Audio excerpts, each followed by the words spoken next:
Welcome into the inaugural episode of the Dead Arm Sports NBA show featuring our newcomer, Mr. Big Crit, the Hooper himself. Yes, sir. Yes, sir. Rocking yes, sir. big plaid over there for you YouTube viewers. Gotta do it. Yeah. We are live on YouTube, live on a Monday. So make sure to if you are not currently subscribed to our YouTube channel, make sure to do so. Just search Dead Arm Sports in that search bar. Our channel should be the first thing that pops up at the top of your search bar. And hit that subscribe button, hit that alert button as well, so that you do get notifications when we do go live.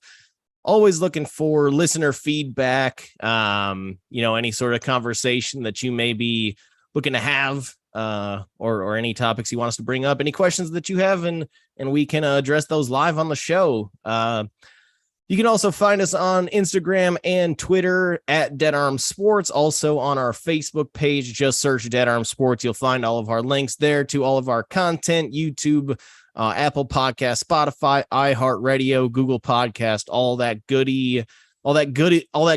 is available for your convenience. If you are viewing again on YouTube, you can see that the fire is lit behind me. Raging. So we are raging bull. So we are ready to go. But speaking of lit, Crit, let me turn it over to you. You sipping on anything on this fine Monday night? Yeah, it's Monday evening. I got a little Session Pale Ale by Enlightened Brewing here in Milwaukee. Forest Friend, is that what I saw? Friend. Yep. How is it? Never even heard of it. It's good. It's got like a little piney kind of finish to it, so I like it.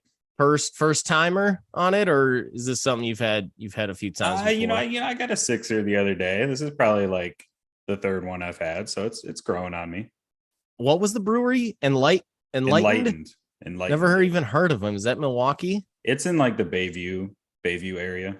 So that's pretty close to your spot then. Is that a new brewery? I don't know. I've been out of Milwaukee now for 7 years now, I guess. Yeah. Because I moved in August of 15. So 7 years. Yeah.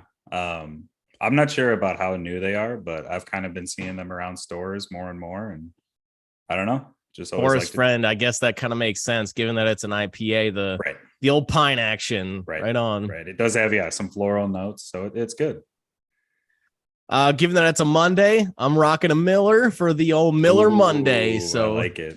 Nothing extremely special here, but I do appreciate the white can. I know that there was that time back before I could drink. Either of us could drink when they had the light blue can, and I think the white can looks a little cleaner, little old school retro action. So I'm into that. I do like that. It's been a while since I've thought of the blue can, to be honest. I know. We're gonna be NBA talk all this entire episode. Obviously, dog days of summer, where NBA schedule has been released. The Christmas schedule is out, but we're still in the midst of some trade talks that are out there between Kevin Durant, Donovan Mitchell. It's extension season for other superstars, so really we're going to hit the ground running here with LeBron, Donovan Mitchell, Kevin Durant, and it should be a pretty good some pretty good insight here. But let's kick it off, or I should say, let's tip it off. Ooh, okay. With a little LeBron James. Not sure if you've ever heard of him. He's an LA Laker. Really? Okay. Yeah. So I is he think, good? Good player. Okay. Let's go. Question of the day here. Okay. Where do you rank him over all time? All time. I mean, it's at this point, it's like a LeBron, MJ, Magic, Kareem type of a debate. Yeah. Where does he sit on your list there? I go 2.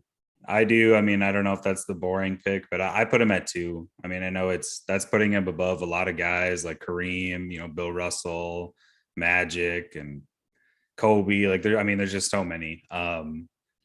I just think like, especially if he gets the scoring title this year, which I believe he is he's on, as long as he's healthy, he's gonna get there. Yeah. So if he gets that, I mean, unless you're putting all the stock into just rings, or everybody kind of judges it a little differently. I think that greatness goes beyond just how many championships you've gotten. If you look at his just entire resume, I mean, where he sits on top lists with assists, points, steals, everything, like he's really high up there on most of them. I think assists too, he's top 10, I believe. He's should be somewhere up there. Yeah, I don't have that in front of me, but I mean, it's just amazing. And like the level of consistency that I believe I saw a stat the other day was like when his second year in the league, he was scoring like 27 points per game, and he was 19 years old. And then it was, I think his second. Yeah, he came into the league at 18. Yeah. And ridiculous. Now he's 36. And last year he almost won the scoring title. I mean, it's just amazing. Like longevity to me goes a long way. And I think there's never been a player in the NBA that's had as long of a stretch of dominance as LeBron.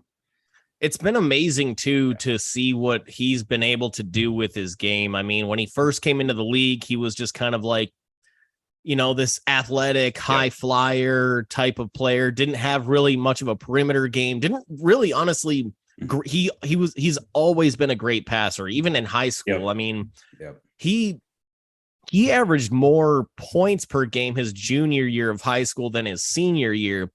And he could have, I mean, the way LeBron was in high school, he could have gone out and scored 50, 60 points a game if he wanted to. I mean, he was just that level of size and athleticism, absolute freak show. Right.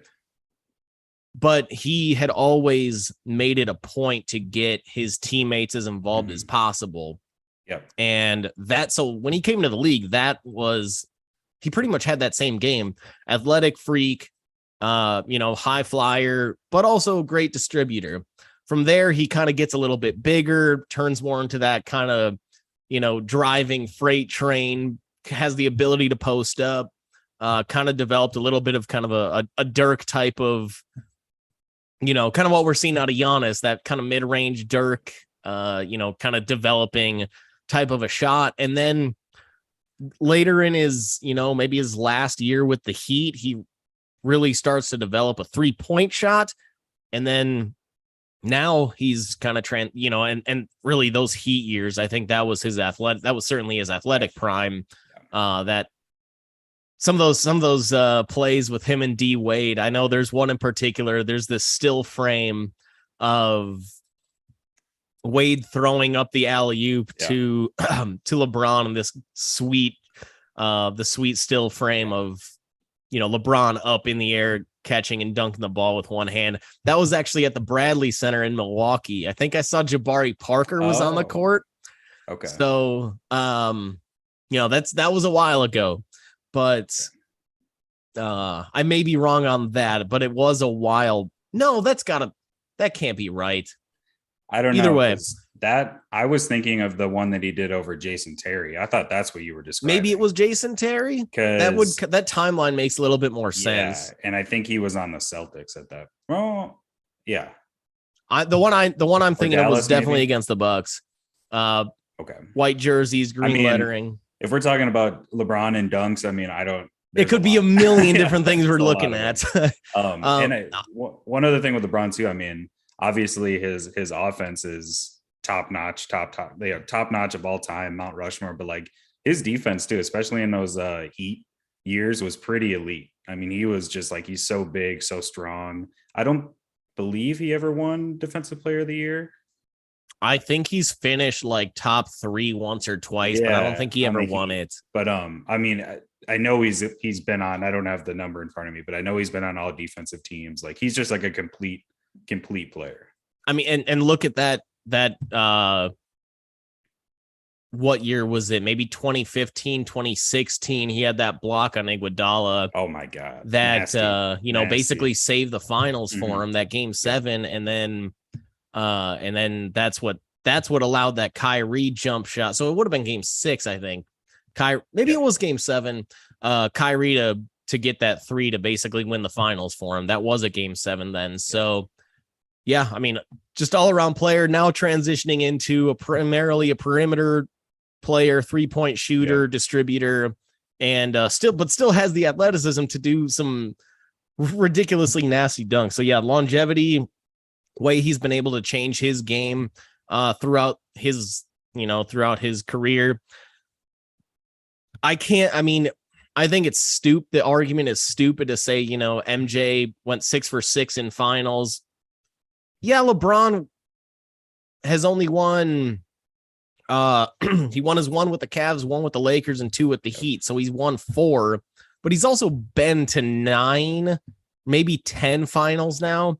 So I don't know. I think it's 10 now with the one with the Lakers. Yeah, the Mickey Mouse championship. But it was Disney 9 World. Straight years. I believe he went to the finals 9 straight years. Yeah, that's right. It was 9 straight years, and then the little break, and then he got there with the Lakers. So just amazing what he's been able to do. I think that title argument is kind of stupid. I mean, the guy's got 4. Yeah. If we want to make the title argument, okay, Bill Russell has 11. So I don't know, but you look at some of those, not that like MJ had the best teams of all time. I mean, he is such a great player, but he had Hall of Famers on his team. Like, look at some of those teams that LeBron had that he did deep playoff runs with. I mean, like J.R. Smith was like a 3rd scorer on. That's ridiculous. Like, that's like really bad. And like, you had Tristan Thompson starting and like getting heavy minutes. Like, I don't know. I'm sorry. Like, I think early in Cleveland, when they were going on some big runs, like his second best player was Big Z. It was like Zydrunas Ilgauskas, Boobie Gibson, like Mo Williams was like. I think Larry Hughes might have been out there. It's ridiculous. Drew, like an old Drew Gooden. Yep. So yeah, I mean, I still probably say MJ number 1 overall just because of how, I don't know, the game looks so easy for MJ. If you just look at some of the highlights, like everything is so smooth, and he could just jump and rise over people with such ease. So I still say MJ is the more, I don't know. I still put him up as the GOAT right now, but I mean, there's an easy argument to make with LeBron, but we'll have to see what he does for the rest of his career. Him and Darvin Ham, new coach, former Bucks assistant, and Ham has come in there. He's gone ham and really, kind of created this new presence within the Lakers and the Laker locker room, making it vocal that he's going to be demanding of all of his players. There's going to be a massive focus on defense. If you don't want to play in the role that I assign you to, too bad. Then you're not playing at all. So he's been, I love that he's been given that power to, to make the decisions. And really, Frank Vogel, unfortunately for him, didn't have that same autonomy, and that created a ton of issues. I mean, we saw how that worked out last year, where Russell Westbrook still thinks that he's 27-year-old Russell Westbrook, and he's not the same player that he was. He doesn't play defense. He doesn't want to accept a role as the number 3 on that team. And that really contributed to a lot of the Lakers' struggles last year. So great to see that Darvin Ham is being able to he has the autonomy to come in and do what he wants and really manage the team as he pleases. Right. I mean, it has to be this way, right? Like, you can't just, especially considering how much of a dumpster fire it was last year and how it ended with Vogel. Like, you can't bring in a new coach and strap him up, sign him up for that same treatment. Like, it's just not going to work. And Darvin doesn't seem like that kind of coach. He seems like he's obviously, he is a player's coach, but he just seems like he's kind of a hard ass, for lack of a better word. Like, he's going to be demanding of what he wants. He's going to be a player's coach. He's going to be good to them, but he's going to hold them to a hhigher standard. And he should, as you should, as a head coach, you should. That's the thing is a lot of great players want to be coached hard, right? Because that's the only, I mean, that's how you become a professional. That's how you improve. Right. I mean, we all know people that, high school athletes, especially, that have had all the athletic gifts in the world and just didn't have this drive, the work ethic, the desire to be coached, and end up flaming out after their senior year, and never amount to the potential, the athletic potential that they had. But whether that's them not working at it, they're thinking, okay, I can dominate at the high school level. Then you get to college, and everybody in college is as good as you as an athlete, just about. I mean, there's obvious athletic freaks on every level, but but then you get to the professional level, and these are the top athletes in the entire world. And having that drive, having that desire to get better, having that work ethic is what makes what takes you to the next level. And so most good players do want to be coached hard, and that's what I like about this Darvin Ham approach, and him being able to do what he wants, coach how he wants. And he did have, so him, LeBron, and I don't know, Rob Pelinka, I believe, president of basketball operations for the Lakers, had a sit-down meeting, and they're all on the same page. That's exactly what they want out of Darvin Ham. Yep. No, exactly. And like, it shouldn't even be a question, but I was reading that, like, they're allowing him to bench whoever he wants to bench, like that's even an option. Like, the coach should be able to do that no matter what. And I think that was such a big problem last year for Vogel, is that it was such a big headline that they trade for Russell Westbrook and the big three, and then, the return to LA. And it was just like, towards the end, I think Vogel wanted to bench him for quite a while because he was pretty bad, and he just couldn't do it. And I think that's just, you can't have Darvin Ham come in there and give him that same treatment. And I mean, yeah, if Russ doesn't get with the program, man, I don't know. He might either be shipped out or just phased out. I think he should already be out regardless. I think so too. His skill set and LeBron's just don't match up necessarily. But we'll see how that shakes out. But shortly after that meeting, and I think the fact that everybody kind of got on the same page there, LeBron ended up signing a 2-year extension with the Lakers. He did have an out after this season if he wanted it. So he did sign a 2-year extension with LA. I believe there may be an opt-out after the 2023 season. Do you know he's got a player option? So it's basically a 1+1. So okay, which is what he signed in Cleveland, his at least his entire second tenure with the Cavs. And I think, obviously there's been a ton of talk, and he's said it himself that, like, I think he really wants to play with his son. I think this definitely comes down to, like, if the Lakers have a terrible year this year, and he just, obviously he only has very limited amount of years of high level basketball left, even for the greatness of LeBron James. I mean, he's going to be 37 years old. You just can't expect that he's going to be going for much longer. And I think there is some, there's something to that, where he's going to see where Bronny might go, or maybe, maybe do the return to Cleveland sort of thing after this year, if there's just like a horrible imagine that a third one. Yeah. So I don't blame him for doing that. And I mean, it didn't surprise me at all that it was a player option. So let me drop this theory on you, something I've been kind of thinking about for a while. And, he made it known a while ago that he wants to play with Bronny. Bronny right now is not necessarily a lock to be a high-end pick. He's maybe a borderline mid-late second-round pick based on his prospect ratings and his recruiting rankings.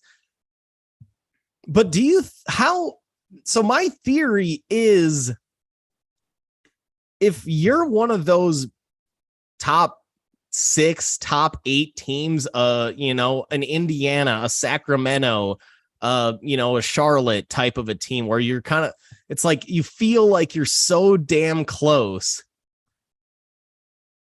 Do you think, let's say you got the number 8 pick, but you think by adding a LeBron you're that close? Do you take Bronny in the top 10, knowing that that's a package deal for LeBron instead of another top 10 prospect? No, absolutely. Really? Not. I wouldn't. I mean, like you said, I would definitely take a second round flyer on him. Or if I'm a team maybe with the last pick in the first round, or like a bottom, like a pick in the late 20s, I wouldn't take a top. I mean, I just think top 10, that's a little too sweet for me. There's so much good talent there, and you are mortgaging, I mean, the future of your team. I mean, you're going to get what, maybe 2 really good years out of LeBron if he comes at that point, if you're lucky. Let's say you're the Knicks and you have another top 10 pick, and it's like, you and Bronny's there at, again, maybe 6, 7, 8, 9. Yeah. You still have RJ, and this is, assuming that this Donovan Mitchell trade doesn't go down, or maybe it still does go down, and you've got Jalen Brunson, RJ Barrett, potentially Donovan Mitchell, and you've got Bronny out there available at 8 or at wherever they're picking, and you think, okay, if I take Bronny here, that means I get LeBron for these next 2 years. At that point, I mean, this is what I'm saying. Like, let's say you're one of those borderline teams. What's the line for you? I mean, if you're saying back into the second round, well, of course, adding LeBron, you're gonna be light years ahead of everybody. But I'm saying, what if you're one of those fringe teams, right at within the top 10 though, and you are the Knicks? You're one of those. I'm not saying the Jazz. They're obviously trying to build towards something for 2028. I mean, they're blowing up everything. Mm-hmm. But if you're the Knicks and you're picking in the late top 10 again, which they're doing now just about every year, outside of 2 seasons ago when they were flameouts in the first round of the playoffs. I mean, what's the line to say, okay, it's worth it to get 2 years out of LeBron? Bronny may suck. He may just be a bench. He may just ride the pine. Mm-hmm. But I get 2 years of LeBron. I guess what is that line? Because that's effectively a package deal. That's the way that I'm looking at it, at least. That's a package deal. Yeah. I mean, especially knowing that now, especially given that LeBron's got that opt-out after the 2023 season, which is when Bronny would be eligible to be drafted. And he has made it clear that he wants to play with Bronny. I mean, that is true. And I mean, I think out of all the teams to pick, like if you're in the top 15 out of all the teams that would probably be desperate enough to do that, the Knicks would be up there for me, because the Knicks don't necessarily have the best management. It's just like, for me as a GM, it would be tough for me to spend a top 15 pick. I mean, I guess at that point, it's almost like you're trading a pick away to get LeBron. I mean, again, Bronny. That's the way that I'm looking at it. So how high of a pick does that have to be to get 2 years of LeBron? Or how low would you go? I don't know. Obviously, depends organizationally. I mean, if you're Chicago and you miss the playoffs again, or well, they made it last year, but let's say they missed the playoffs. I mean, I would do I don't know if I would Orlando, probably not. Utah, probably not. Yeah. But the Knicks probably would do something like that. Like maybe Cleveland would, if because they got some young guys, and I don't think Cleveland's going to be in that position though. I mean, they've got Darius Strickland and Garland, Evan, Darius Garland, yeah. Who the hell is Darius Strickland? I don't know. He gets a shout out though. That might be a shooting guard from the 2003 Blazers, for all I know. I'm gonna look that up in a little bit here. Yeah. But I mean, I don't think the Cavs are gonna be in that position. That's my issue with Cleveland, is because they're not gonna be. I mean, they're not gonna be a lottery pick. There's no chance with Evan Mobley and him being now in year 2. Darius Garland. Jared Allen. Their other pieces. They got that Lauri Markkanen, I believe, is a cat. Yep. So I'm just thinking out loud here. But let's given that we just something to keep an eye on, I guess. I mean, we're 2 drafts out from that happening. So, I mean, you I would know, say my answer would be, I don't think I would give up a lottery pick for him. I would maybe think about it like in that 15 to 20 range, maybe so if if it you're was already like, in the playoffs, yeah, right. And that's what I'm thinking. Like, I don't think a team that missed the playoffs would, and I don't even know if LeBron would want to come to a team like that. I mean, even if Bronny was there, I think like LeBron would clearly want to play with Bronny, but I think almost more importantly, he'd want to win another championship. So I don't know. It'd be tough. Like if the Kings took Bronny, LeBron's not going to go play for the Kings. Like I yeah, just have a hard. he'd have to do he'd have to have the old helicopter ride. He'd probably Oh God. stay in LA and have the Yeah. helicopter ride to Yeah. and from the Yeah. arena. He'd be pulling like a Kylie Jenner, just the helicopter in there and back every Fuck day. Like, that.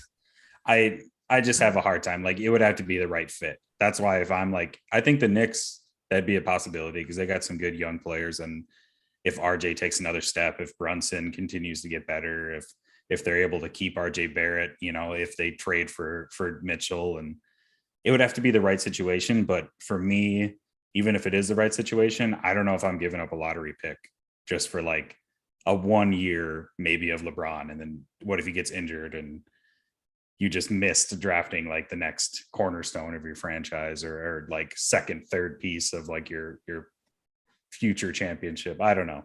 It'd be tough. Darius Strickland, coach of the Phoenix Gliders track and field team. Shout He's out to you, also a bud. state licensed insurance agent.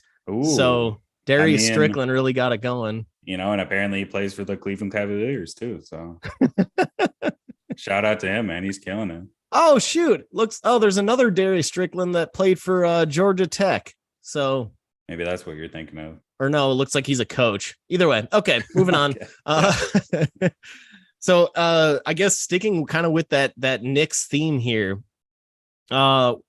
Knicks and Jazz have reopened trade talks for Donovan Mitchell going from Utah to New York. Can you give the details on that last offer and you know, just kind of your thoughts on what you think it's gonna take to be able to get anything, or what it's gonna take for New York to be able to get Donovan Mitchell? Because obviously we saw the Rudy Gobert price tag.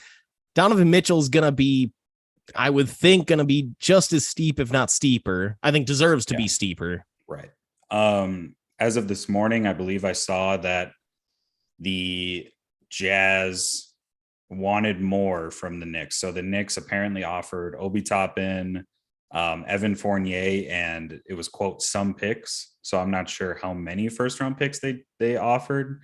Last time I saw, they were looking in the range of like 5 to 6 first round picks, which is insanely steep. But I mean, they technically got 5 first round picks for Rudy Gobert. So you would think that, like, in a vacuum, Donovan Mitchell is a better player than Rudy Gobert, but the Timberwolves were desperate enough to trade that much to get him because they thought it would put them over the top. So who knows how many picks the Knicks offered. I think it's kind of a low ball move because Fournier and Toppin and a few first round picks isn't enough to get it done. Yeah, I mean, Evan Fournier is a salary dump. Yeah, I mean, he has to be included basically for the salary to match. Right. So and Obi Toppin, I mean, if you think he's going to be, I don't know. At this point, like, I don't think he's ever going to be a great player. He could be a good role he's player. a nice dunker. That's about it. He's shown that he can shoot a little bit from the outside. Like, he had a good finish to last year, I will say that. But Obi as the centerpiece and a few first round picks is not enough. I mean, I don't know if I'm giving up like the 5-6 first round picks that was rumored to be the Jazz's asking price for him, because that seems a little steep. I would maybe consider throwing RJ in there if it lowers the pick cost. Personally, I'd probably try to be getting Julius Randle out of town, get him out of there with a few first round picks, but I don't know. I think the Jazz don't really have a lot of incentive just to trade him for nothing. It's kind of like the KD thing. Like, he's under contract for multiple seasons. It's not like he demanded a trade publicly. I just think they're Danny Ainge is a smart man. Yeah, I was just gonna. I mean, the Knicks do have a little bit more. They've got a little bit more draft capital, I think, than we're really realizing. Oh yeah, because they did trade that number 11 pick this past draft to the Thunder for 3 future first rounders. Yep. So now, what's kind of goofy about that is that OKC, all 3 of those first round picks were not their own. They were acquired from previous trades with Detroit, Denver, and the Wizards. So who knows kind of how those first round picks will end up ultimately. That Wizards pick, knowing Washington, will end up being that'll be a high pick. Denver's will probably be low, and Detroit's ascending. So that may not be a super high pick. I believe they all have protections on them as well. I don't think they weren't unprotected. They are. Yeah, it is three protecteds. So what those protections are, I don't remember, but here it is. Okay. Washington top 14 protected, Denver top 14, protected, Detroit top 18 protected. So 3 non-lottery picks. Yeah. Which kind of stinks. But picks are picks. And I think if they want to get, that's what Danny Ainge wants, clearly, is as many as possible. And that's what I was getting at too. Like he's a smart owner. I feel like he's never going to do a deal where he feels like he's getting the short end of the stick, and he doesn't have an incentive to trade Donovan Mitchell. He could just let him play out this season. I mean, he's going to wait till the best deal comes in. And I don't think he's just going to do New York a favor and just give him Donovan Mitchell. Yeah. I mean, just going back to Danny Ainge and his history of trades. Oh yeah, he is not going to get gypped. No. Trade that he made with the desperate Nets.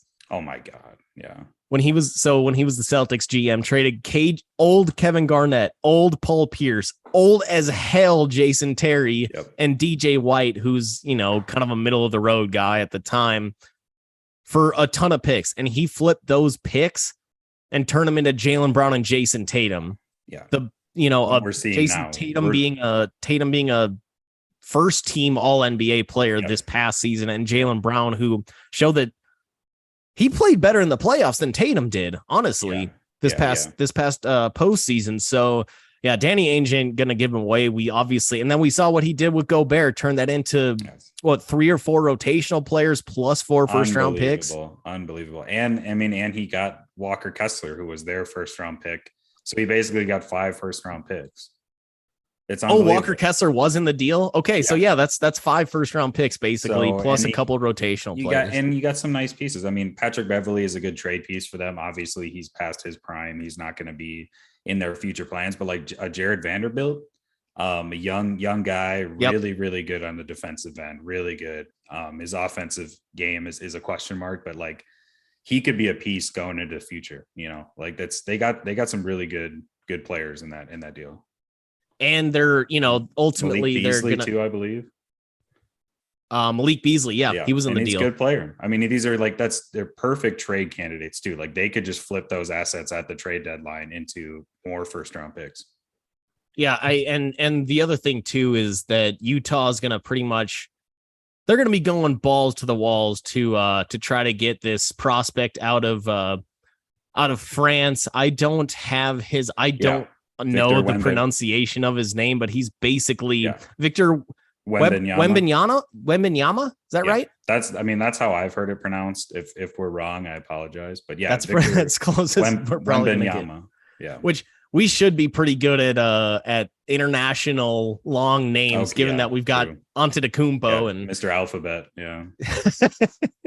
But Victor Wembanyama, Jesus, Frank, is supposed to be, he's supposed to be the best prospect in, God knows how long. Long time. So, just an absolute freak, has game on all levels at the hoop. I think he's close to 7 feet, and he's got like a 7'8" wingspan. So mad length, little thin, but he's 17, 18 years old. He's going to grow he should be able to grow into a body. We saw Giannis's transformation from when he was first drafted where he looked like a child, and now he's effectively a a He's moving a man. statue. Yeah, I mean, he's he's a built tank like a now. statue. Jim Yeah. Brown. And that's, I mean, there's those guys are so valuable. I mean, that's why Chet Holmgren went so high too. Like Chet's kind of in that same boat where it's like a unicorn of a player, whatever you want to call him, but like a little thin, but you got to give him the benefit of the doubt that once they get to the professional level, they get in the weight room, they get professional level nutrition and workout plan, like they can develop their bodies into being NBA ready. I'm pretty sure Chet Holmgren has about a foot on me at least. Oh yeah. And he weighs less than me. So he is That's literally built like a beanpole. Yeah. But same with me. Oh, I believe he's definitely over 7 foot. I think he's like 7'1". Yeah, and I certainly ain't 6 feet. So No. I mean, but mad skills, and that's what Wembanyama is able to bring. He's a fantastic shooter. I mean, obviously, we're gonna have to see how that translates once he gets to the big leagues. But like a guy that tall that can shoot like that can handle like that can pass like that. I mean, it's pretty unbelievable. Yeah, I mean, if you look back at KD back when he was at Texas, he looked rail thin too at the time, but he was still 210 pounds. So Chet is, he was a little thicker, but a little bit thicker, but still looked thin. KD's still thin. Like you look at him, you look at him and you look at his weight and you're like, I don't know, that it doesn't look like it matches up, but he's just so lanky and long that it does. Like I don't. Okay, so KD is listed at 240 pounds.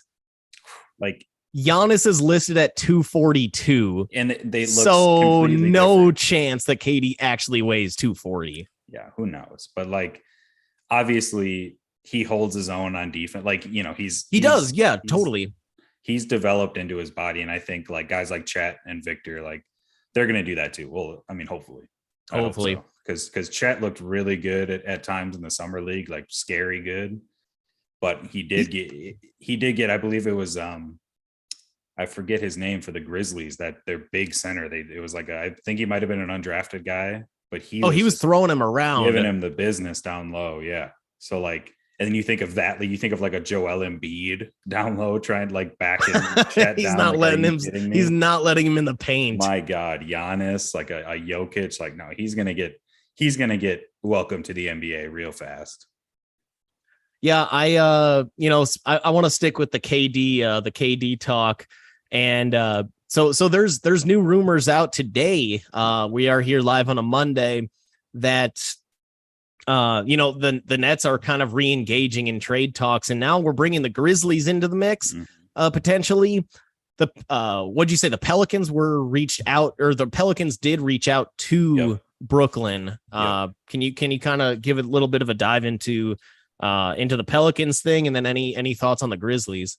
Yeah. So as far as the Pelicans goes, from what I heard, they have inquired about a trade for him, but they were unwilling to include Brandon Ingram in the deal.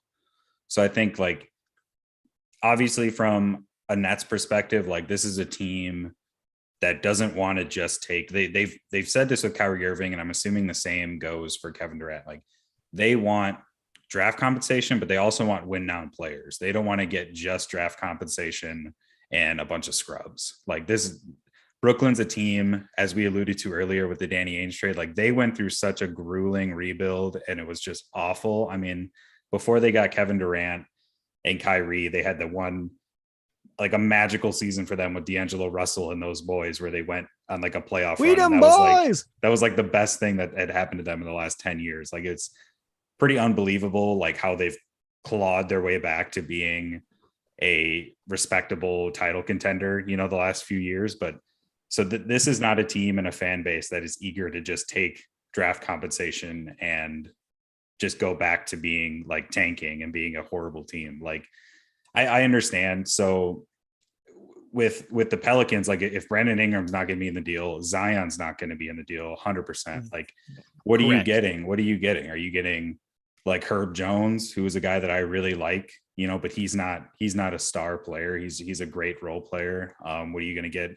CJ McCollum, like he's not a guy you want to build around. So it's going to be tough for if Brandon Ingram is not in any talks, then I think the Pelicans are just out. Like don't think they have any chance. Would you make a deal with Brandon Ingram in it? I mean, if you see, if I'm the Pelicans, what I hope Brandon Ingram eventually turns into is KD. That was kind of his prototype coming out of Duke was, the hope is he can turn into a KD. It's clear at this point. I mean, KD by year 2 was past where Brandon Ingram is now. So I don't think so. That trajectory is off base, but BI still was an all-star last year. Yeah. I love the strides that he's made over the last couple of years. And it's been amazing since he got out of LA, the just meteoric improvement that he's made. But oh my God, how tempting is it to be able to run out there McCollum, KD, Zion, Jonas Valanciunas is out there too. Herb Jones potentially you may have to throw Herb Jones into the deal, but they've also got Jackson Hayes coming off the bench, who really nice, especially defensively. Yeah, good athletic piece. They got him in that some 3-way deal, I think, with the night, wasn't it? No, they did get him. They did draft Jackson Hayes. That was part of the AD trade. I think that was one. That's what it was. Okay, yeah, because that was a 3-way deal. I mean, Larry Nance is fine. Jose Alvarado is Grand Theft Alvarado. Yeah, dude, I love that man. Like, I don't know. They do have some interesting pieces. Like, would I do it? Probably. I do really like Brandon Ingram, and this is all. If you do that trade, you got to hope that Zion's the guy, because if Zion gets hurt again or turns out to be not what they thought, like it's going to be just a complete bust of a team. So yeah, you're right on that trade, but Zion's got to be the guy. I really think the league is as open as it's ever been. I mean, it's not like LeBron owns the East like he did for nearly a full decade. Right. The Warriors, they are coming off obviously their title, but limited though. How long are they going to be able to keep this going? Right. I mean, are they really going to repeat? Let's be honest. I mean, Draymond's out there already talking about how he wants a max extension. So who knows what, and his mind is in a whole nother world now. It's less focused on the court and it's way more focused on his new podcast, which good for him. He's getting good viewership, but dude, it was after every finals game. It's like I don't even know if he stopped at the locker room. It's like he went straight from, the court to his mic. Yep. To the media. Yeah. Who knows where his head's at? Clay isn't the same. Wiggins had he had a career year, but is he really going to be, is he going to be able to play the same way? Jordan Poole. Right. They got a lot of guys to pay. I don't think they're going to be able to pay all of them. I mean, I think you're going to really have to, if Draymond wants a max, I'm sorry, you got to move the fuck off of him. I wouldn't give him a max. Let anybody else give him that max that he wants, because guaranteed nobody else is giving him that kind of cash. I think he's definitely, and again, I love Draymond, like at least is what he brings on the court. Maybe off the court, you can say what you want about him, but I think on the court, he brings a level of defensive toughness and IQ, and his passing is super underrated. I think he is such a good passer. And I think there were times where Kerr's played him at the point guard, like especially when Steph has been hurt. Oh yeah. But he's a guy that his box score that definitely doesn't tell you the whole story of what he does out there. But that being said, he's not worth a max contract. Not a chance. And especially with everybody else that's going to have to get paid.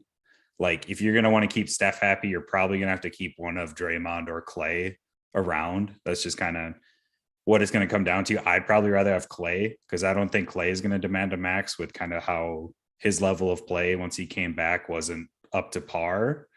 I would definitely prioritize Poole. I think Poole is like an ascending star. He's going to be one of the better scoring guards in this league. Wiggins was really good, but like, is he worth a max? Or maybe do you want to do a sign and trade with Wiggs? Like, they got some moves to be made. I think one that I would feel confident in is not giving Draymond the max. Yeah. But so I guess that, that brings me just back to my original point, is it feels like the league is pretty wide open, given that you don't have, it's not the Warriors and versus LeBron for that for 5 4-year stretch. Yeah.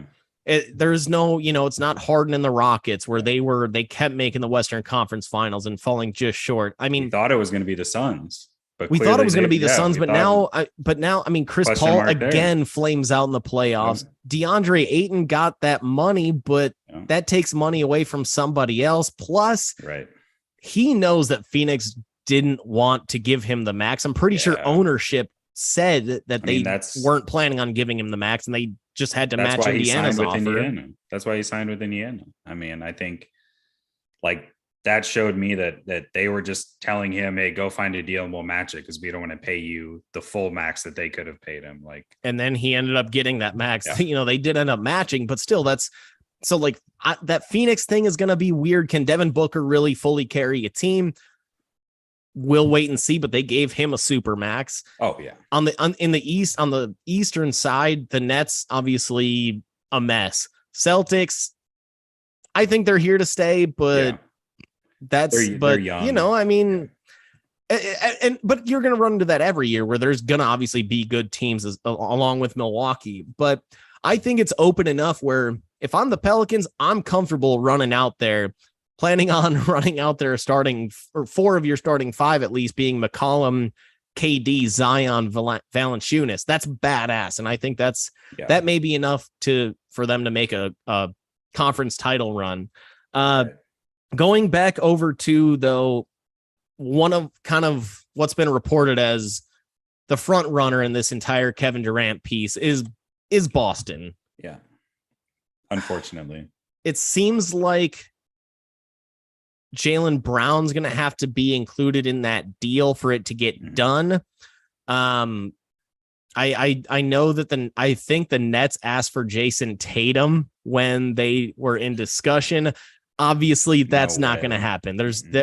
Tatum is at this point a better player than KD, so that would be that would just be a stupid move. Healthier player, less experienced, but ultimately first team All NBA. That says everything you need to know. What would you say it would take if you are the Celtics to get KD? You're already going to say, okay, Jaylen Brown has to be in there. What more are you giving up?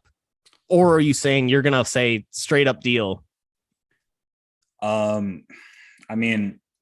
Marcus Smart. Are you going to throw in a Marcus Smart?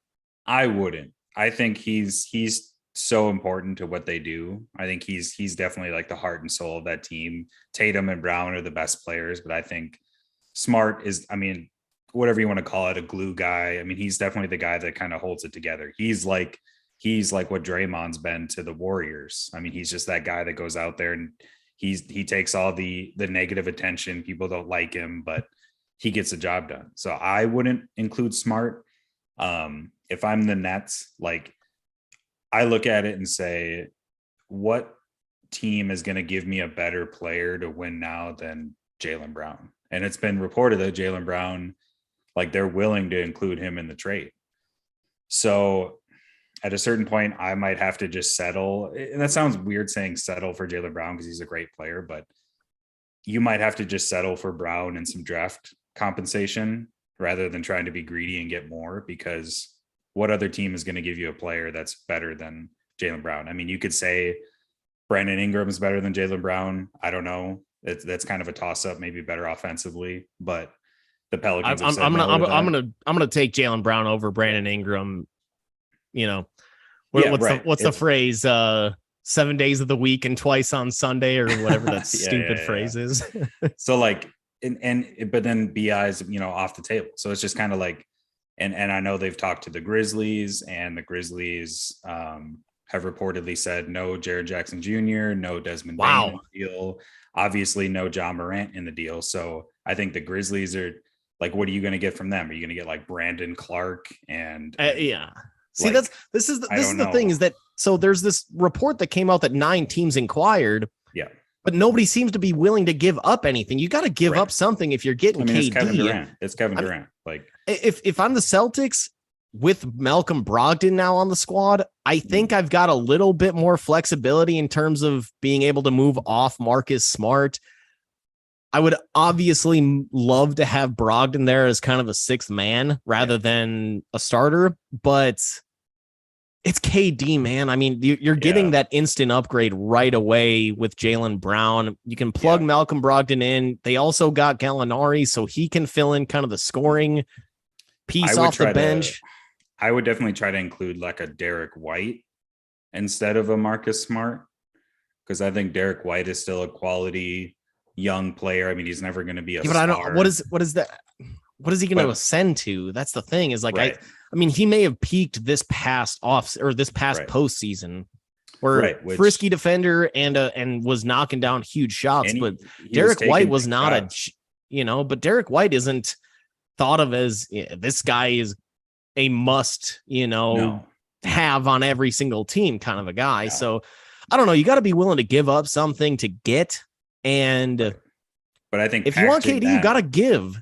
Packaging that with a Jaylen Brown, though, I think that's where I'm like, if I can get away with doing a Jaylen Brown. But I don't think you're going to be able to get away with that. But based on what the Nets are asking for, you're going to have to put in some more draft compensation too. And that's tough. That's tough. Yeah, Grizzlies, if they're not going to include Bane or Jaren Jackson, take them out of the mix. Yeah, I saw Pelicans the Heat inquired, but they probably, what are the Heat going to give up if they're not going to get rid of Jimmy, Bam, which they can't give up Bam because of that stupid NBA rule with can't have two rookie max extensions on the same roster. True. And like, don't understand that. Hero by himself isn't getting that done. Like, it's I don't know. And I think Hero needs to be extended too. So that might complicate things with whether he can be traded there or not too. I don't know. The KD thing is just strange. He's a strange cat in his own right, given that, he said he said his first option would be go to the Heat, but he would only go to the Heat if they hang on to Jimmy Butler, Bam Adebayo, Kyle Lowry, and I think somebody else. Like, they're not going to trade you for three rotational players, and the Heat don't really have. They're never going to have good draft picks as long as this roster is intact. Late 20s, and he's KD's been just completely off base for his own value. You'd think that he would want to demand the world to show that he's that valuable, but I don't know. His ego, I don't know. He just seems way the frick off track. That's just it's such a slap in the face of the management too, because they have done nothing but give him what he wants. I mean, they got Kyrie. They've dealt with Kyrie being Kyrie for Kevin Durant. They traded for James Harden. They traded what little a shit ton, way too much. And they don't have any other picks because of that. And then James Harden wanted out. You get nothing basically in return for James Harden. Ben Simmons, Seth Curry, fine, but not nearly what you traded away to get Harden. No. And Ben Simmons is I don't even know what. That's a whole nother conversation that we could have, is what's going on with Ben Simmons. And having those two on the same team is just crazy to me. Ben Simmons and Kevin Durant. All three of those guys with Kyrie too. and Steve Nash, who we don't know what he can handle as a coach. He had never coached before. And Kevin Durant wanted Steve Nash. And then they said, okay, we'll sign Steve Nash. And now he's giving an ultimatum of, you need to pick Steve Nash and the general manager or me. And it's what is going through his mind? It's not like he's won them multiple championships and he's they see, if this was a Kobe situation. So back in the mid 2000s, when Kobe was upset at Laker management, that made more sense. He had already won them 3 titles after that happened. And that was when they were still making Western Conference Finals trips, and Smush Parker was his freaking point guard. So of course Kobe deserves to be pissed off at that point. KD has done nothing for this Nets franchise, and it's a second round exit. I mean, that's all he's given them is a second round exit. That's crazy. They got swept by Boston this year in the first round. Are you kidding me? Not acceptable. So it's I don't know. I don't know what's going on with his situation. That's why I'm I don't fault the Nets for just being like, hey, we're not going to trade you unless we get an offer that blows us away. He's under contract for multiple seasons. Same thing with Donovan Mitchell. I mean, obviously it's a different situation, but like there's no incentive. It's not like he's a free agent next year and they're like, we have to get something for him now. Like, yeah, he's unhappy, deal with it. You're still on the team. I mean, they're not just going to give him away for nothing. And let's not forget that the Nets signed KD to that max deal off of an Achilles injury, and they paid him that full season while he was rehabbing, the full 46 million or whatever it was in his salary. So I don't know. KD's just kind of screwing the Nets here, and they've done, like you said, everything to cater towards his needs, his wants, and he's just screwing them. He's just screwing them. But hey, this good first episode here. You can find us on Instagram, Twitter at Dead Arm Sports, on Facebook, search Dead Arm Sports, on YouTube. Again, we are live right now. We're always here to the chat box is wide open for any questions or topics you guys want to hit us up with. Also make sure to find us on Apple Podcasts, Spotify, iHeartRadio, and Google Pods. I guess that about wraps up episode 1. About does it, yeah. We will see you in the promised land.